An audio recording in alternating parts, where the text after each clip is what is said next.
On episode 23 of Lunch and a Divorce Lawyer, we're so happy to be joined by Maria Natapov, a step parenting coach with Synergistic Step Parenting. Maria will share with us 5 common step parenting challenges, also, how to introduce a new partner to your shared and now blended family, your kids. And lastly, Maria will talk about a new and exciting product that she is launching called the Stepparent Survival Kit. So, super excited to learn about this interesting, stressful time period and topic as people sometimes travel down a divorce road and potentially are getting remarried and just working through the challenges of a blended family. I know Maria can be a great resource for you. So I hope you enjoy the show. Here's Maria. Maria Natapov, a step parenting coach and blended family strategist with Synergistic Step Parenting. Welcome to Lunch and a Divorce Lawyer, Maria. Thank you so much. I'm excited to be here and speaking to you today, Peter. So we were chuckling offline before we pressed record about the length of your title, Step Parenting Coach and Blended Family Strategist. Tell me a little bit more about what that really means. What do you do, Maria? Yeah. Thank you for asking. So I work with step parents and also divorced parents who are interested in building their second family.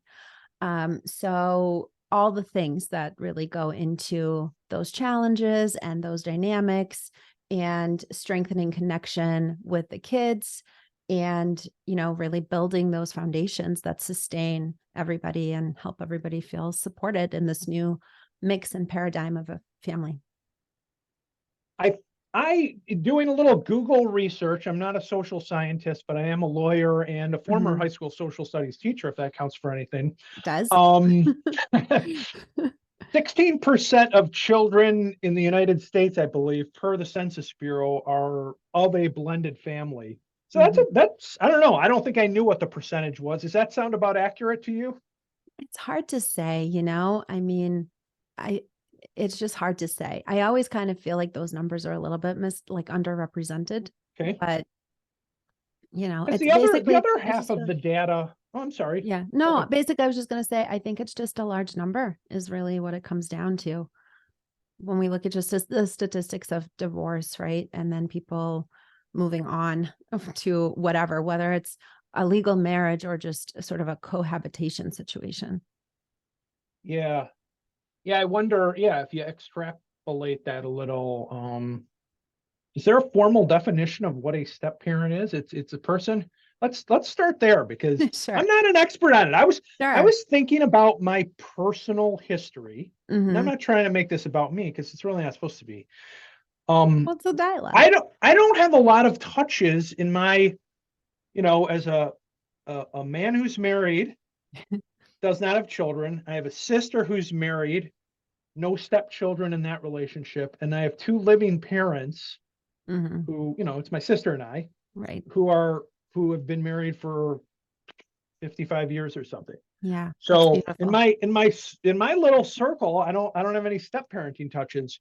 Yeah. But right, if we're going to even just say yes, 15 to 20% of the United States is involved with step parenting / blended families, that's a lot of people, and thus, right, a lot of, like, let's just call it needs, or yeah, I mean, absolutely. there's certainly a lot of needs in that group. Yeah. Just because it's a big group of people. Exactly. I love the fact that you kind of wanted to define what a step parent is, because my definition, I can only share my definition. The way I look at it as, if you are dating somebody who has kids, you are a step parent. You may not be yet in the mix of the whole family stuff and, with the children yet. But the truth is those things happen overnight sometimes. So sometimes there's a plan and a very well thought out plan of we're going to hit these milestones, or we're going to take this amount of time. And sometimes it all goes out the window because just life happens. Tomorrow something goes on that's urgent and suddenly like you're being asked to, I don't know, give Timmy a ride or maybe, like, you know what I mean? Just things just come up. So sometimes even though there might be a different intention of how to approach those situations, things get accelerated unintentionally and we just have to roll with it. And so, and often the other reason, I guess, is because, right, like in a romantic relationship, oftentimes the partner who is either going through a divorce or maybe is post-divorce, inevitably, like there's going to be conversations, they're going to share with their partner what's going on, maybe a little bit of frustration, maybe just some updates, right? Because these are things that are very much active for them. And so they start to lean on this new romantic individual, like their romantic partner. And so they are kind of already starting to get pulled into some of these things, even though they might not be directly in the mix and physically interacting with these individuals yet. So, yeah. So Maria, we're recording this at the end of October 2023. Start wherever you want. I like to open with this sort of question. So how did you get to where you are in terms of a person coaching and creating digital courses vis-a-vis stepparenting? How did you land there? Is there a long story or happenstance or like you took a class in college or what? There's several factors. I will try to be as brief as possible and mention the most relevant ones. Okay. So I am a child of divorce. Okay. And my parents both remarried when I was in high school and in college. And naturally, I had to like interact and make sense of those dynamics as a step kid / step sibling. And I also, my second most meaningful relationship. So I was married before and we did not have children either, kind of like you, Peter.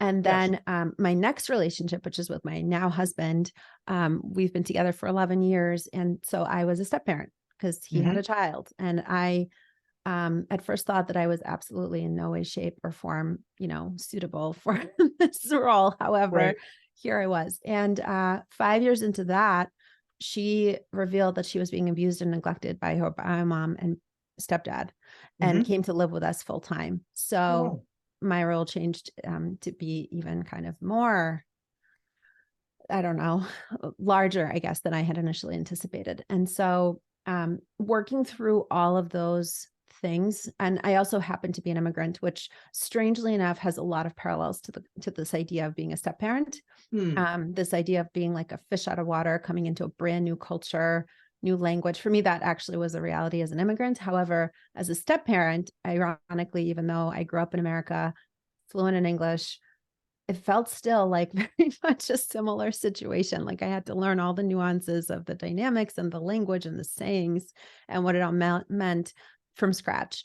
And so through all of that, I also realized that just through life experience, I had built some really solid skills and resiliency skills. And when I joined step parenting support groups, especially after my stepdaughter moved in with us full time, and it was such a critical time for her and our family, I realized how completely overwhelmed step parents were very often, including parents in blended families who were post-divorce trying to build a second family. And sometimes they were even, like using some pretty significant maladaptive behavior just to cope with the stresses, which if we break it down and realize that, our home is supposed to be our safe haven.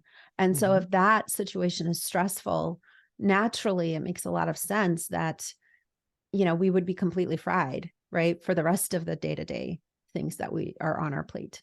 And then, of course, just the significance of kids and the impact on them, and then the worry for them, and then, trying to navigate our own emotions throughout all of it, which the challenges are different for a step parent compared to a divorced parent in the blended family. However, both are pretty heavy lifts, to be honest. And so they definitely take a toll.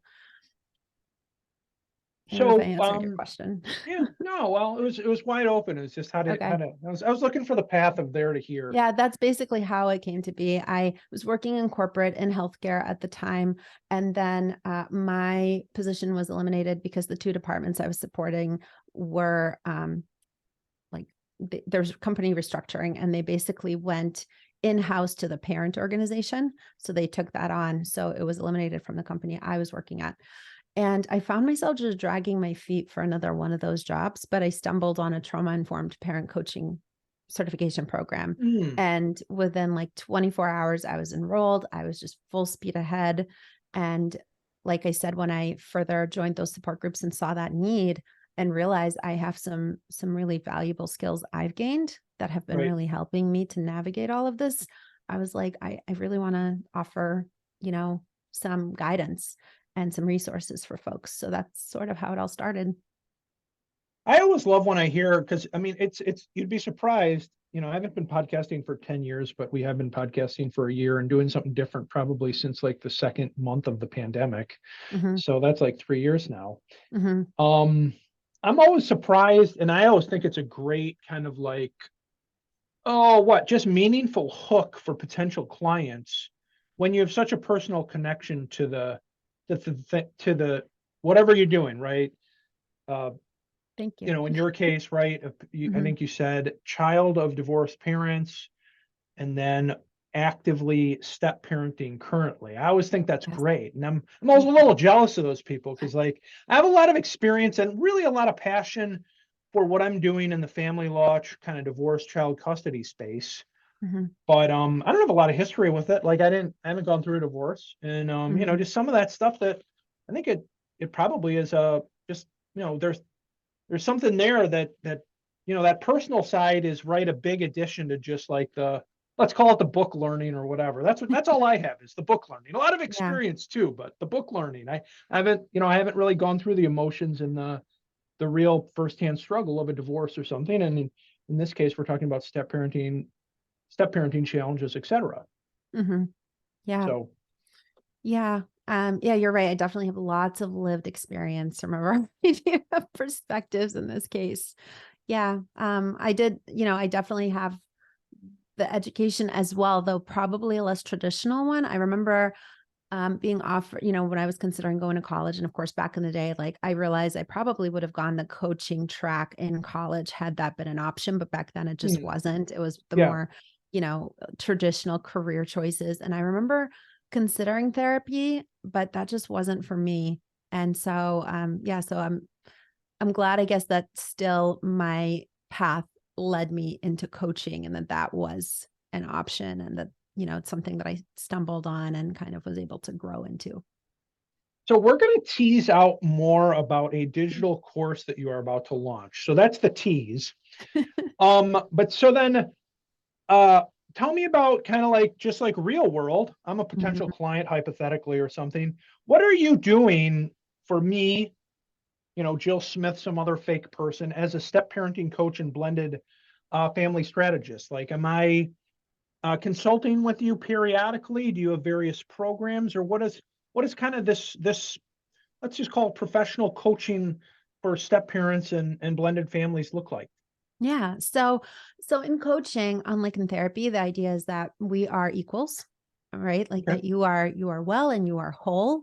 Hmm. And what I am is, I guess technically I'm a mentor coach. So on the one Okay. hand, I'm a coach, meaning that I'm somebody who can, it's a sounding board. It's somebody who asks a lot of questions to help you get clarity on your thinking, including just as like curious about your experience, right? So it's through that conversation, believe it or not, it offers a lot of insights and it's really beneficial just to get clarity and perspective on where you're at, and maybe even sometimes challenging some of the things we tend to take for granted about beliefs we might have or kind of blind spots that we have, and we all have them.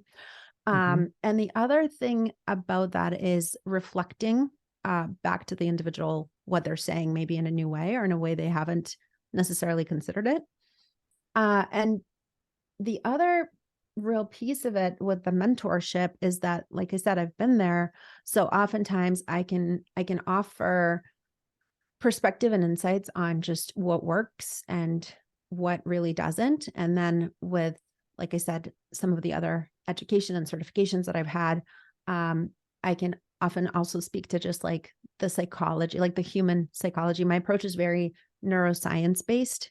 And also because I'm a rapid resolution therapy practitioner, which is a separate piece, and we don't necessarily have to go into that because I don't want that to take us off course. But due to that work, a lot of it has to do with the way that we tend to put information together. So like the way our brain organizes information and just typical ways we tend to respond to information. And so that offers insights as to what really works when it comes to fostering connection and building relationship and being able to work collaboratively towards a particular goal, no matter how large or small that is, which naturally all of these things are extremely relevant in day-to-day situations for blended families.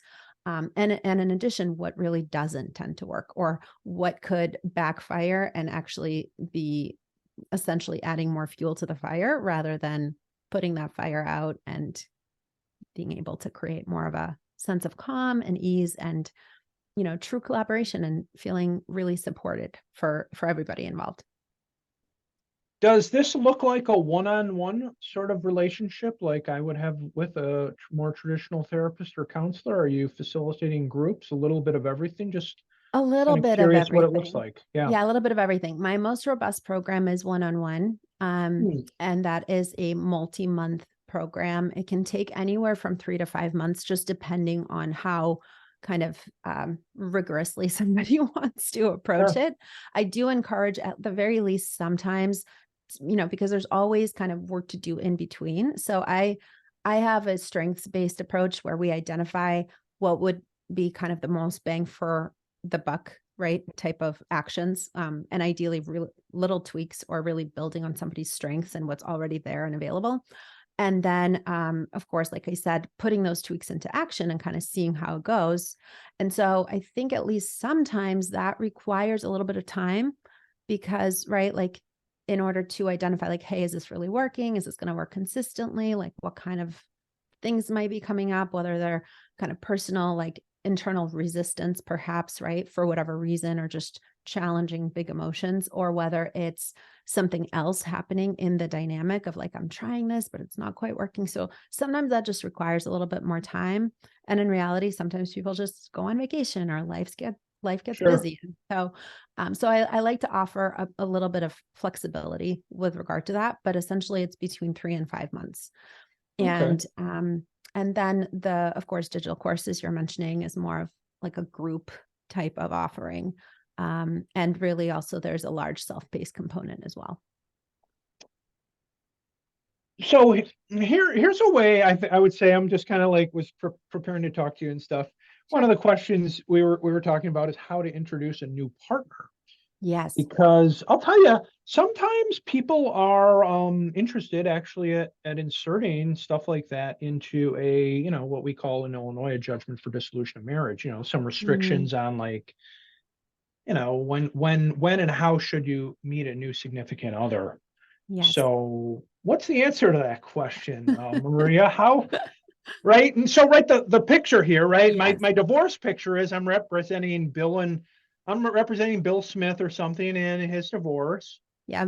Now his divorce is over, and a year later he's met somebody else who Hmm. has who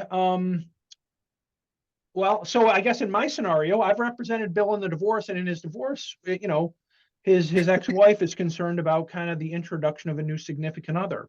What is really Sure. kind of a good way or some tips you would recommend in kind of in Yes. that introduction and that what I guess formation of a new relationship, really new Yeah. step-parent relationship? So there's several factors. One, of course, is in order to create as harmonious of a co-parenting relationship for the sake of everybody involved and primarily children, which is a huge component of the work that I do. It's a very child-centric approach, mostly because kids don't have the resources and they need a lot more support and guidance through these kinds of situations. They're devastating for everybody, but especially so for kids, because up until the point of the divorce, the only thing they have ever known that has been a true safety net and point of security has been this core family unit, and now it's Mhm. broken, and to Right. them it truly is, they can't fathom what that, the implications of that. It truly feels like a threat to their survival. With adults as well, but to a lesser degree because they have more life experience and they've seen people be able to bounce back from divorce, Right. oftentimes anyway. And so in order to create the most cohesive and collaborative co-parenting relationship, of course, it is really beneficial to be considerate of the other partner, including them in your thought process, right? Giving them a heads up at the very least, like that in and of itself is useful and helpful because it helps to usually, just it gives people an adjustment period. It gives them time to make peace with something, whether they like it or not.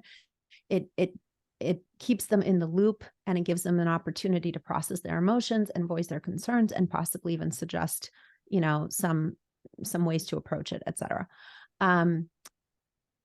Ideally, they would even come to an agreement as to what would happen, and all parties would adhere to that agreement where possible. But I'm sure that you're aware that sometimes, even though there are agreements put into place where everybody agrees and everything is signed off and stamped and sealed, etc., nonetheless, right, people will do what they will do. So it's unfortunately not as 100%, necessarily adhered to at all times for whatever reason. So that is like the best case scenario. Some of the things that, of course, will happen, it's natural that a bio parent who is not, involved with this new partner and doesn't really know them, doesn't know anything about them, would be concerned about this individual coming around their kids, and would certainly be concerned, like, who are they? What are their values? How are they going to be? Like, what does interaction with my children look like with this individual? Like, that would be completely understandable. Yep. And at the same time, sometimes those things take on a life of their own, and there's kind of excessive worry, right? And I think part of that is just, it's inherent to the situation. It's a dissolution of the marriage. It's a dissolution of the relationship. They used to be very, very involved with their partner, and now they're kind of going their separate ways, and they have less say of what their partner is doing, right, at this stage of the game. So it's, to a degree, there's kind of a lot wrapped up in it, right? Like, making peace and kind of mourning like the loss of that, and some of the fears and some of the anxiety is typical, and it's because of just the processing the aftermath of such a significant event as divorce. And so what does that look like? Well, ideally, the parent who is considering, having the kids meet this new partner would, in addition to being open with their ex, their core parent, that they would also talk to the child, and they would say, hey, how do you feel about me dating? Right. So lots of conversation to allow the kids to have input, to allow them to voice where they're at, because oftentimes the adults are ready to move on, and the children take a lot longer in order to actually get comfortable with that idea and even being open to it. And so being respectful of where the child is at.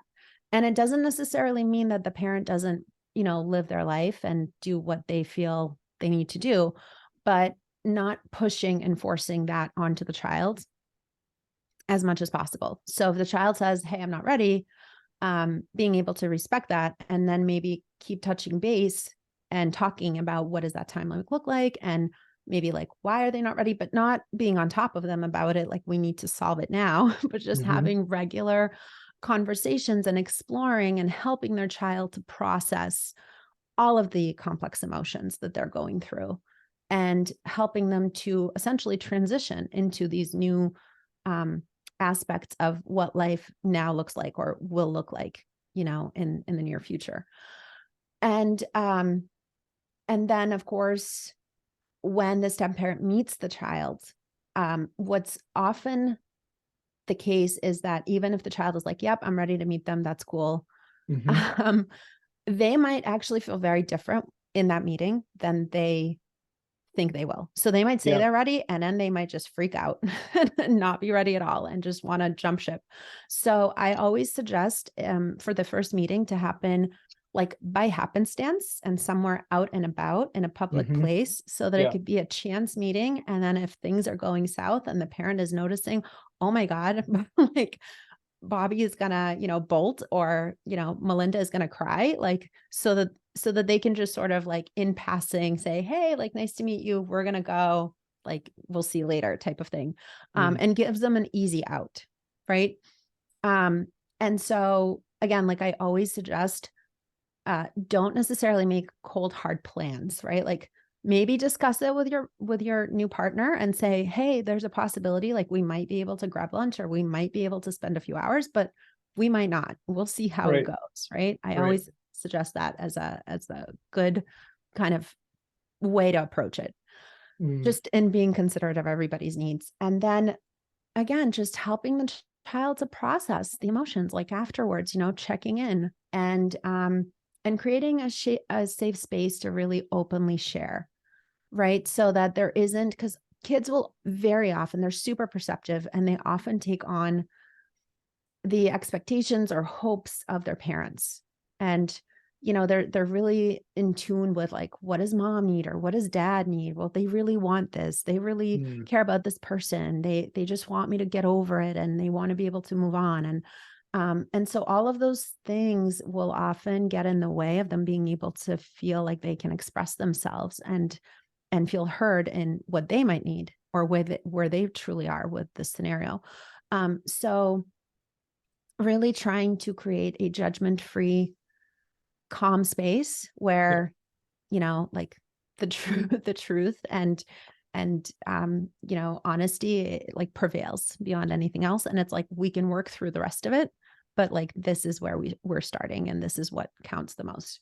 And then, being able to really maintain a sense of calm as much as possible, because certainly it might be upsetting if your kid is telling you like, oh, I really can't stand this new person, or absolutely not, I want nothing to do with it. Like, and just in general, conversations about divorce, kids have strong emotions. So naturally they can come out sideways. It can look like anger. It could look like disrespect. It might even look like sort of more serious behaviors potentially. A lot of the time, what that really alludes to is they're just hurting, and they don't have the words to share exactly what is going on for them. So trying to the best of their ability for the parent to stay calm as much as possible. That does two things. It helps with co-regulation. So if the parent is regulated, the child will feel more calm. And so it brings them to a calmer state, which means that they're more able to receive information and hear, as well as share and access how they're truly feeling, in order to be able to best and most accurately express themselves. And also, again, it's going to be more likely that they will get to some sort of a positive progress step, whatever that looks like. It may be a leap, it might be a small step, but regardless, progress is progress. Yeah, a lot there. I like some of your points about, just sort of an informal, calm. I think you used the word almost a happenstance sort of initial meeting. Yeah. So yeah, it may be easy in and easy out if it's not going that well. I don't know if this is within our definition of step parenting, but literally was in court on a case this week, and the situation here is a father who's been out of the picture of his daughter's life for like 5 years. So he's the biological father. So it's not step parenting, but it's similar in this way. Like, he's been out of the picture. Now all of a sudden there's some, like, basically like some, what we call around here sort of like supervised parenting time has been ordered. And I represent the mom, and she's pretty chill and is not really opposed to kind of some reintegration with the dad. It's just, but she's just been kind of talking to me just about, like, just kind of like how weird and uncomfortable these initial parenting time instances with the dad have been, just because it's like, I think functionally they're like sitting at a mall, and he's sitting with this girl who's 9 or 10 years old, and it's just, I would imagine there's a just sort of uncomfortableness, and certainly a lack of familiarity on both child and father's side, without either of them really being in this particular situation. I don't think anybody's really saying somebody's a horrible person, but there's just been this gap and this unknownness that might have some parallels with the step parenting. Yeah, absolutely. picture. And, all that to say is, yeah, I think some of these like tactics and tools that you're describing probably would have and can in the future, because this is actually a live situation, Yes. maybe make that situation work a little better. So maybe that'll be my takeaway to use with one of my cases. Yeah. And I mean, I have some other suggestions for tips if Sure, I'll you're take a couple, um, finding like because either that's what I just run into. I would say even more. It's kind of mm, the reintroduction of a parent, yes. because right, the step parent situation is obviously really important, and I'm not trying to go off on a Yeah. tangent. Yeah. But what you see more actively, like in my pure family law world, is sort of like one of the parents, for whatever reason, has been alienated. They've been out of the picture for a while. And now you're sort of trying to bring them back into their child or children's lives. And that's Yeah. hard. Yeah. Yeah. It's a classic case of rapport building, right? Whether Yeah. it's a step parent, whether it's a reintroduction of a parent. And I hear you that like it can feel more awkward, and maybe partly because there's a lot of the shoulds, right? Like we love to should on ourselves. And what it looks like is, oh, well, I'm the biological parent. Like I should know how to do this. I should, Right. like whatever. Right. And no, you shouldn't, Hmm. because it is what it is. Here you are, and there's a reason. And usually it's not just one-sided as far as the reason, right? Like the circumstances, basically like it takes two to tango type of thing. Sure.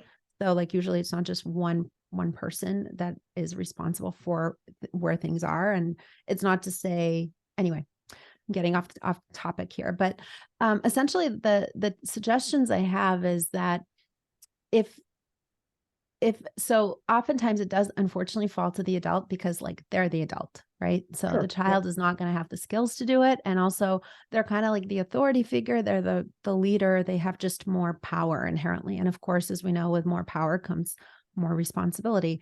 But what that could look like is just getting curious about the child, like literally just, shooting the breeze. Like, what are you into? Like, tell me, what video games are you playing, or what Sure. was Yep. what like shows are you into, what movies, what characters, right? Like, and even just some off the cuff typical pop culture references, like, are you into this, are you not into this, because they might not think to share, but then if you Right. offer them they'll have an opinion a lot of times. And also just things to do, like easy breezy fun things to do, like I know sometimes at the mall they might have like laser tag, or, like just different kind of like activity type things. Or this is a little nerdy, but some people are into it, is like extensive board games with like lots of kind of detail, like these elaborate Sure. stories, and Yeah. they'll have like classes for it or something like that, right? Or maybe if it's possible to not go to the mall and do like play mini golf or some other activity where you're doing something and you can enjoy time, and you also now have something you're doing together, and you can kind of build conversation off of that activity It's easier to rather talk when than you're doing some of those things too, I think. exactly. I used to Yes. literally, back when kind of like people were in the same office, I Hmm. would often do like a second interview for, if you're like interviewing job candidates, is like Yeah. walking around downtown Chicago. Hmm. Because it's really much easier to communicate just walking Yes. around than you're in some conference room staring each other down. Exactly. That's a Right. true statement. Yeah. But And I when you're really, yeah. sitting side by side as well, like to your point, when you're not directly staring each other in the face, because it just feels like so much pressure and you're kind of under a microscope. Whereas if you're just sitting and, even just sitting side by side, or if you're involved in an activity, it can come naturally because you're already sort of in movement. And, for some people, that just also helps them kind of get the flow going of whether conversation or what have you. Yeah. That's awesome. Hey, so as we're, I don't know, getting not, towards the end is in Yeah. sight. We're not at the end. You have a resource on your website that's Mhm. 5 common step parent challenges. What, Um, can you there's give me actually one? Sorry, there's actually a different one. It's now the Stepparent Survival Kit. Oh, forgive me. I didn't know if they were That's okay. similar or different. Okay. No, They're fair different. enough. Yeah, they're a little different. Okay. No, fair enough. So let's talk about the Step Parent Survival Kit. Yes. Maria, what is it? It is a And resource who I should buy it? recently created. I honestly, I think it's great for everybody, to be frank. And I'm super passionate about this, and I'll share my thinking. So yes, there are certainly all kinds of, complex things to figure out, like the connection with the stepchild and getting aligned with the partner on the same page about discipline and about major values and major approaches to different things.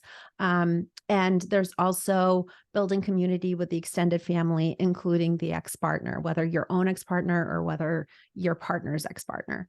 And there's also, things to work out with children and how they get along, and navigating like the fights and kind of rules for everybody, because that can look different household to household, especially when kids are between households all the time.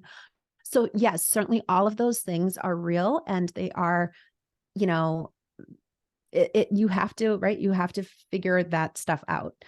However, where people have the most power is really within themselves and with how they're showing up to all of these situations and all of these, whether it's a conflict, whether it's just an uncomfortable circumstance or what have you, or whether it really truly feels like all hell is breaking loose. Regardless, that's what there is. And it comes with the territory, and those situations will inevitably happen, whether they already have or whether they will in the future. But where we have the most power and ability is to really within ourselves, right? What is our mindset? What is our perspective? And where are we truly at within ourselves? Like I always talk about people finding the deep ocean, right? Because a lot of times if we're just at the surface, well, the waters are really choppy at the surface. And so that can completely throw you off your game. And it could just feel like you're constantly treading water and constantly trying to weather the storm. But if you're able to find your deep ocean from the beginning of your day, and you can set yourself up with some really powerful self-regulation and self-care routines so that you are able to stay in that state of calm as much as possible, you're going to be able to handle all of those other things in a much more resilient way and with a lot more clarity and focus. And most of the time, you will also be able to have, you can access your best self. So the way that you navigate those things and the way you decide how to respond to them will be from your highest self versus from the self that is completely depleted and is just trying to survive. And it's like, let me just get through this. And, and oftentimes what happens with the latter is that we look back and we're like, oh, wow, I really wish I hadn't done that, or I hadn't said that, and as much as possible, you want to try to have that eye of how is what I'm about to do going to impact things, and not just today, but also years from now. Is there a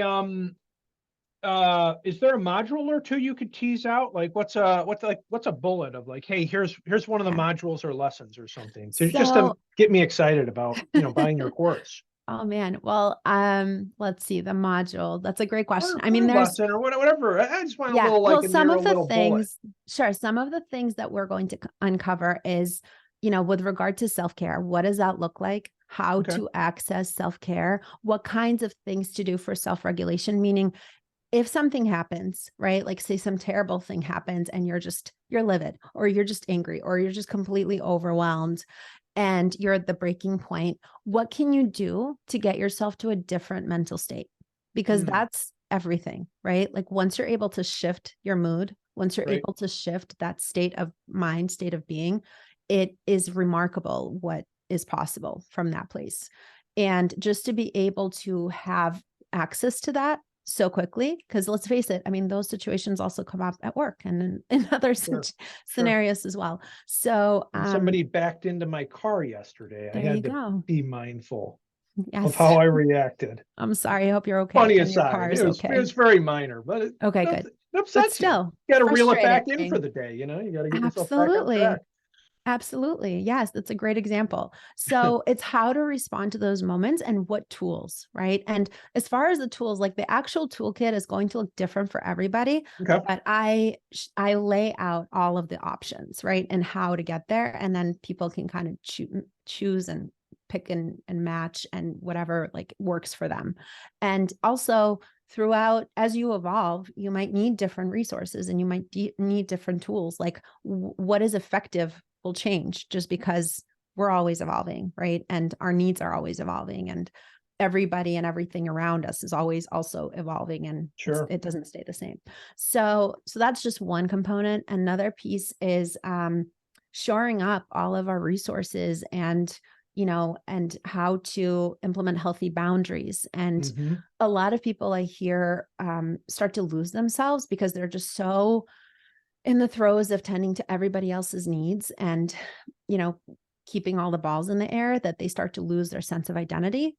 And so it's about how to sustain your identity and still be able to, you know, insert yourself into this dynamic and really become cohesive with all of these other players, but not to lose yourself.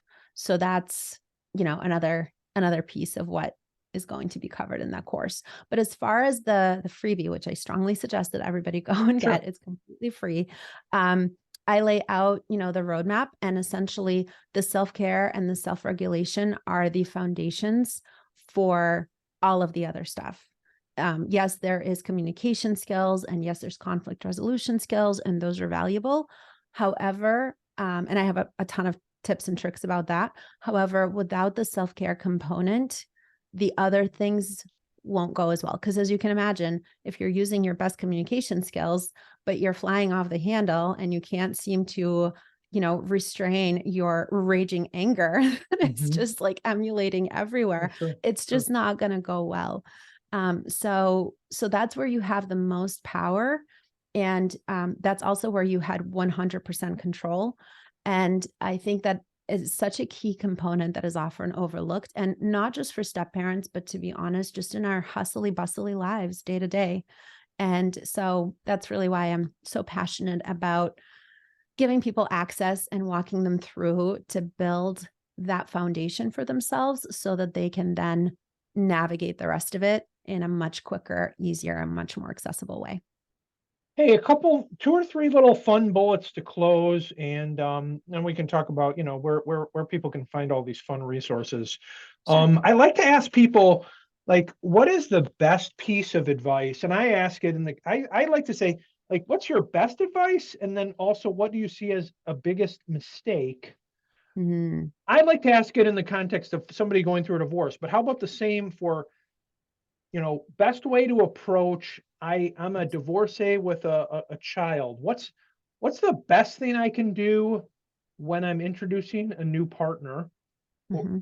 And also conversely, what do you see as why don't we just say one of the biggest mistakes you see that people make when they're doing that similar transition? Yeah. I think that I'll start with a mistake first. I'll Sure. offer my suggestion. So I think that it can be really easy to get emotional Okay. and to read into what other people are doing and kind of start to assume the worst. And then, oftentimes, like I see, sometimes people will use their kids as kind of collateral, right? And use it as a way to maybe control to some degree or get even a little bit with their ex-partner. Mm, And that is not only very painful for their kids and right. very damaging to their long-term well-being, because let's not forget, right? Kids are always paying attention. And Sure. essentially what they're doing is they're learning how to treat people in romantic relationships, whether that relationship worked out or not, it doesn't matter, right? So like these situations, these interactions, they're essentially becoming their playbook. So being mindful of that impact. And therefore, my suggestion, the antidote to that is lead with love. And what Okay. do I mean by that? I mean, lead with love towards yourself, meaning Hmm. having compassion towards yourself.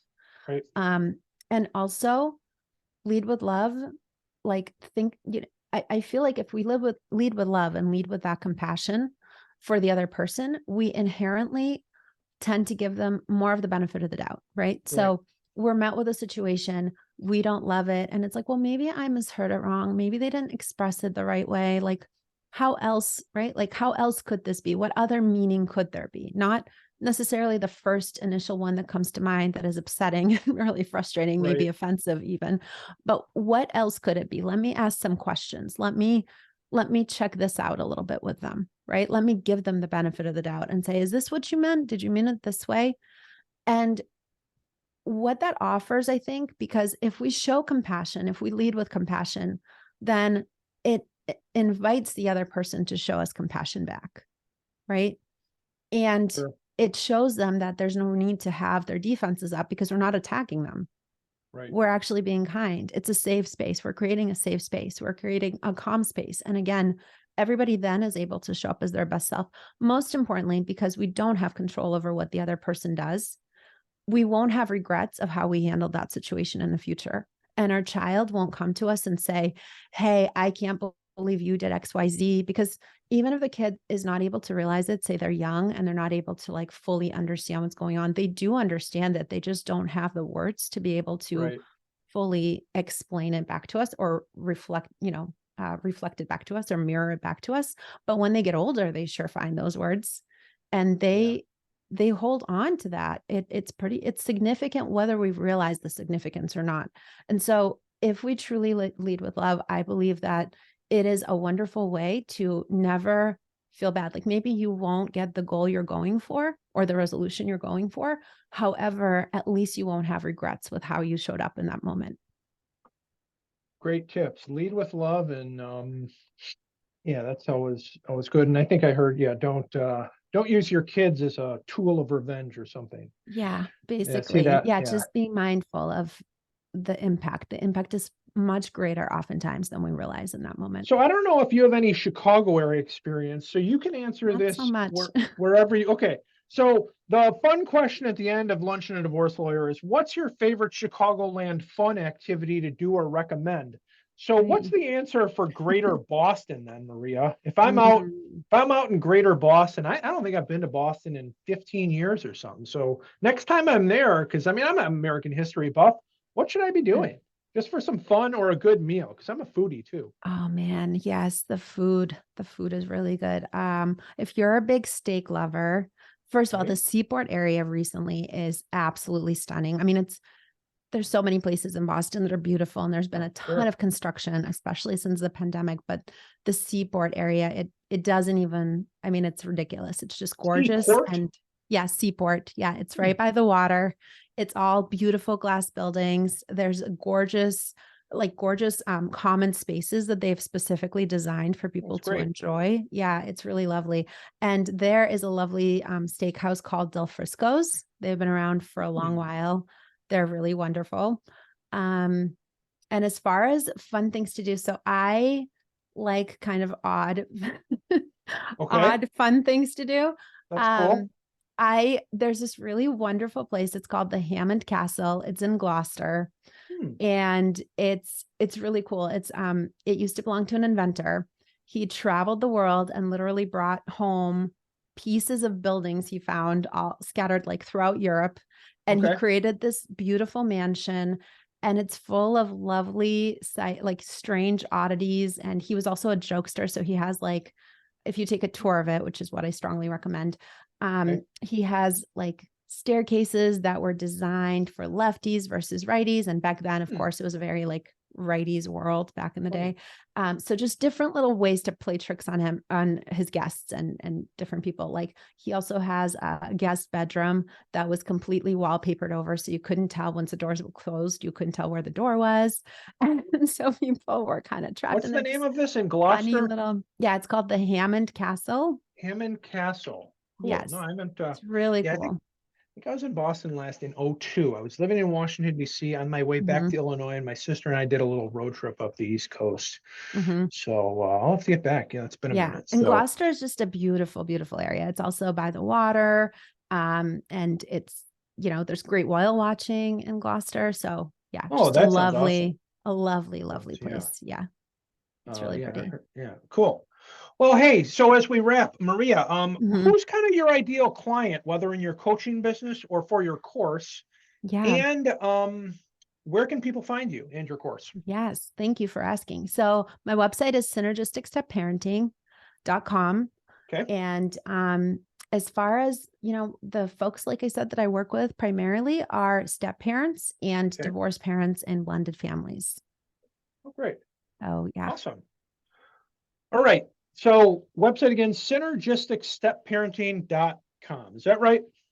Correct. Yes. All right. And if you go there, if you do synergisticstepparenting.com/subscribe, you can grab that Stepparent Survival Kit that I was telling you guys about. I strongly suggest that you do it. It will help you to get clarity, really get in touch with where you're at, and how to best move forward with the greatest amount of power and ease and joy. Awesome. Well, Maria, thanks again for sharing your expertise and just your time and getting to know you better. Thank you. Thank you so much for having me. It's been really wonderful chatting with you, Peter. All right. I appreciate it. Take care. Be well. You too. Bye.